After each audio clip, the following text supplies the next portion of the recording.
हाय दोस्तों, कैसे हैं आप सभी। मैं डॉक्टर आनंद फिर से अपने यूट्यूब चैनल पर आप सभी का स्वागत कर रहा हूं और आशा कर रहा हूं सभी अब जोरों शोरों से क्यूटीएम की तैयारियों में लगे हुए हैं। आखिरी पेपर है अपना और अब ये सेकंड सेमेस्टर आखिरी समय हमको पढ़ाने के लिए और आपको पढ़ने के लिए बुला रहा है। क्यूटीएम का पेपर है, लास्ट पेपर है, इसके बाद अपन फ्री हो जाएंगे, सेमेस्टर का बोझ खत्म हो जाएगा, थर्ड सेमेस्टर आएगा, नई ब्रांच सिलेक्शन की सारी बातें होने वाली हैं। लेकिन इस क्यूटीएम को पेपर को बिल्कुल हल्के में नहीं लेना है। हमको पूरा का पूरा जितना अभी तक आपने एफर्ट करा है उतना ही एफर्ट इसके अंदर करिएगा और मैं कहता हूँ उससे ज़्यादा भी आप करिए, क्योंकि ये पेपर काफ़ी स्कोरिंग बन जाएगा यदि न्यूमेरिकल आपको अच्छे से आ गए तो। और थ्योरी भी मैं इसकी कवर अप करा रहा हूँ। 6 मोस्ट इंपॉर्टेंट क्वेश्चन पर मैं आ गया हूं। इसके तुरंत बाद 10th ही क्वेश्चन है, 6 आउट ऑफ 10 की सीरीज चल रही है। 10 ही क्वेश्चन के बाद जस्ट न्यूमेरिकल में स्टार्ट करने वाला हूं। एफएम का पेपर बहुत से बच्चों का अच्छा गया है, बहुत से उसमें न्यूमेरिकल के क्वेश्चन वो काफ़ी इजीली अटेम्प्ट कर पाए, तो उन सब के लिए बहुत बहुत धन्यवाद, बहुत बहुत बधाइयाँ। 4th सेम का भी रिजल्ट आ गया है, बहुत से बच्चों के बहुत अच्छे वेल विशेस के मैसेजेस आए हैं, तो मेरी तरफ से उन सबको बहुत बहुत बधाई, मेरी और मेरी पूरी टीम की तरफ से, कि आप अपने जीवन की नई प्रगति, नई ऊंचाइयों को छुएं, एंजॉय करें, मस्त रहें, खुश रहें। और 4th सेमेस्टर का रिजल्ट आने के बाद आपको जो खुशी मिली है और इससे भी ज़्यादा खुशी मिलेगी जब आप और नई अपने जीवन की ऊंचाइयों में जीवन में पहुँचेंगे और एक अपने माँ बाप का नाम रोशन करेंगे। ठीक है, तो मस्त रहिए, खुश रहिए। क्यूटीएम पे आ जाते हैं। न्यूमेरिकल और थ्योरी दोनों का कॉम्बिनेशन बैठना है, यानी कि आपको न्यूमेरिकल भी पढ़ने हैं। एफएम के पेपर से ये बात अपन ने सीख ली। ठीक है, 2 बातें, अगर अभी तक भी किसी ने क्यूटीएम की ई बुक नहीं ली है या क्यूटीएम के नोट्स नहीं है तो अभी भी ई बुक अवेलेबल है ना। ऑलरेडी वैसे सारे बच्चे ले चुके हैं, लेकिन अगर अभी भी क्यूटीएम के थ्योरी नोट्स भी चाहिए या न्यूमेरिकल की प्रैक्टिस क्वेश्चन चाहिए, अवेलेबल हैं। एफएम में मेरे को पता है एनपीवी में दिक्कत आई होगी बच्चों को। एनपीवी के जो आंसर्स हैं ई बुक में दिए हुए, मैं ऑन रिकॉर्ड सबके सामने माफ़ी मांग के कह रहा हूं कि एनपीवी के क्वेश्चन के आंसर्स ई बुक के अंदर गलत दिए हुए हैं। वो एक कमांड की वजह से हुआ था, वो कमांड मेरे द्वारा ही दिया गया है, इसलिए वो पूरी की पूरी 100% रिस्पॉन्सिबिलिटी मेरी है। मैं माफ़ी चाह रहा हूँ, ठीक है, पर कोशिश करूंगा अगली बार जब हम नई बुक लाएंगे तब इस तरीके की कोई भी कमांडिंग एरर न देखने को मिले। ठीक है, इसके अलावा इस बार हमने कॉन्टेस्ट वापस से लॉन्च कर दिया है। यूजुअली हम हर साल इसको लॉन्च करते हैं। फीडबैक रील होती है, 60 सेकंड की आपको फीडबैक रील बनानी है। प्राइज मनी हमने 1000 रख रखा है इसमें। जो भी जीतेगा कैश 1000 यूपीआई के थ्रू आपके अकाउंट में डायरेक्टली क्रेडिटेड हो जाता है। हर साल हम ये करते हैं। इस बार आपको एक 60 सेकंड की मेरी ऊपर एक फीडबैक रील बनानी है, जिसमें आप बता सकते हो पॉजिटिव नेगेटिव जैसा कमेंट आपको देना है आप दे सकते हो। ठीक है, बस एब्यूसिव लैंग्वेज का यूज़ नहीं करना, बाकी आपकी इच्छा, आप ऐसा कमेंट कर सकते हो। फीडबैक रील बनाइए, मेरे को पोस्ट करिए।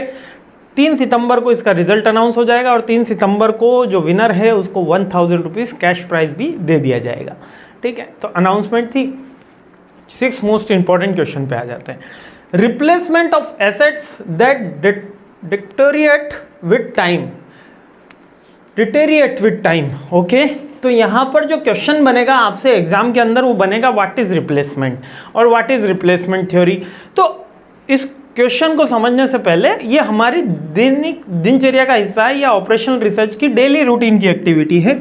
जब भी हम कोई मशीन यूज करते हैं तो उसका एक पर्टिकुलर लाइफ होता है कि वो पर्टिकुलर उतने समय तक चलेगी। 3 साल हो सकता है, 5 साल हो सकता है, 7 साल हो सकता है। आज जो आप मोबाइल यूज़ कर रहे हैं, यकीन मानिए उसकी लाइफ मैक्सिमम 4 ईयर है, मैक्सिमम 4 ईयर। यानी कि कभी भी नया मोबाइल लाएं तो याद रखिएगा आपको केवल उसको 4 साल चलाना है। 4 साल के बाद आपको मोबाइल रिप्लेस करना ही होगा। सर टच खराब हो जाता है, कैमरा खराब हो जाता है, नहीं, मार्केट में नई टेक्नोलॉजी, नई एडवांस सारे फीचर आ जाते हैं, हमको उसके साथ अपडेट होने के लिए वो सारी चीज़ें चेंज करनी होती है। तो हर एक मशीन की एक पर्टिकुलर टाइम पीरियड रहता है, एक पर्टिकुलर लाइफ पीरियड रहता है। उस लाइफ के बाद हम एक डिसीजन पे पहुंचते हैं कि 3 साल हो गए भाई, अब ये मशीन ए हम चला रहे हैं, अब इस मशीन में फिर से कॉस्ट लगा के इसको रिनोवेट कराएं या इसको रिप्लेस कर दें, यानी कि दूसरी मशीन खरीद लें। इसी को ही रिप्लेसमेंट थ्योरी बोलते हैं। सिंपल है ना, न्यूमेरिकल भी आता है इसका। ठीक है, तो इसी को ही रिप्लेसमेंट थ्योरी बोलते हैं। बहुत सिंपल क्वेश्चन है, इसका सीधा सीधा पूछा जाता है कि रिप्लेसमेंट थ्योरी के कौन कौन सी चीज़ें एसेंशियल है। तो अपन क्या देखेंगे, हमारा बजट देखेंगे, कॉस्ट देखेंगे, इफेक्टिवनेस देखेंगे, प्रोडक्टिविटी देखेंगे। Like replacing assets the deteriorate over the time is the important decision. एक डिसीजन मेकिंग यूनिट होता है to ensure operational efficiency, operational जो एफिशिएंसी है उसको इंप्रूव करने के लिए और कॉस्ट इफेक्टिव बनवाने के लिए।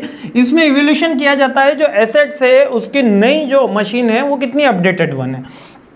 तो अगर इसके पॉइंट्स की बात करें तो इसकी परफॉर्मेंस हम चेक करते हैं। डिसीजन क्राइटेरिया के अंदर क्या क्या चेक करेंगे, इकोनॉमिक कितना है, मेंटेनेंस कॉस्ट कितनी है और टेक्नोलॉजिकल एडवांसमेंट कितना है। इकोनॉमी, मेंटेनेंस कॉस्ट और टेक्नोलॉजिकल एडवांस, ये तीन बेसिक चेक किए जाते हैं। जिसको आगे एलोबरेट करो तो कॉस्ट एनालिसिस भी इसके अंदर आता है। कॉस्ट के अंदर हम चेक करें कि नई मशीन की लागत कितनी है, इसकी स्क्रैप वैल्यू कितनी है, इसकी यूटिलिटी कितनी हुई है, और कंपैरिजन करते हैं अगर हम नहीं करेंगे तो हमको कितना प्रोडक्शन लॉस होने वाला है, क्योंकि लॉस तो होगा क्योंकि आउटडेटेड मशीन में प्रोडक्शन लो होगा। और जो हमने वैल्यू करी है उसको एनपीवी मेथड या पेबैक पीरियड से भी हम चेक करते हैं। ये सारे के सारे एफएम में पढ़े ना, पेबैक पीरियड, एनपीवी और आईआरआर, ये तीनों इसी के पार्ट हैं। ठीक है, सेंसिटिविटी एनालिसिस कर सकते हैं। अब सेंसिटिविटी एनालिसिस आप कह सकते हो उसका लाइफ टाइम हो सकता है, उसका स्पान ऑफ कंट्रोल हो सकता है, उसकी डिस्काउंटिंग रेट हो सकती है, वो सारी की सारी चीज़ें। इसके अलावा जब हम कोई नई मशीन पे अपडेट होते हैं तो एक सर्टेन काइंड की ट्रेनिंग की कॉस्ट भी आती है।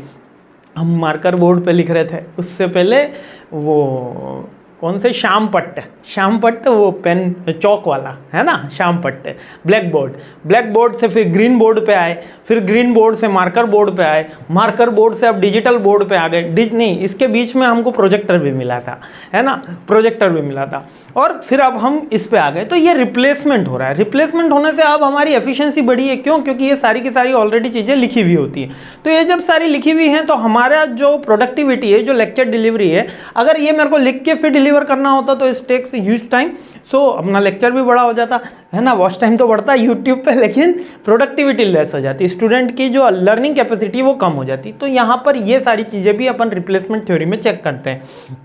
और नॉन इकोनॉमिक फैक्टर हो गया, जैसे कि सेफ्टी का डिसीजन हो गया, इन्फ्लुएंस हो गया, रेगुलेटरी एनवायरनमेंट हो गया। जैसे कि रेगुलेटरी क्या कहा, गवर्नमेंट ने कहा 15 साल बाद ये जितने भी डीजल इंजन चल रहे हैं इनको बंद करो, तो एक रेगुलेटरी फैक्टर हो गया कि आपको ये चीज़ें बंद ही करनी होगी। और रिप्लेसमेंट का टाइमिंग ये डिपेंड करता है, depend on machine. I hope clear हो गया है, कोई इसमें दिक्कत नहीं आई होगी। बहुत ईजी टॉपिक है, रिप्लेसमेंट थ्योरी बार बार पूछी जाती है, बेसिक कंसेप्ट पूछे जाते हैं इसके, और इसका न्यूमेरिकल भी ज़्यादा इंपॉर्टेंट है। तो इसको दोनों को अच्छे से याद कीजिएगा। मस्त रहिए, खुश रहिए, मुस्कुराते रहिए। 7th क्वेश्चन पे हमला बोलते हैं, जल्द से जल्द ये सीरीज कंप्लीट करते हैं। जय हिंद।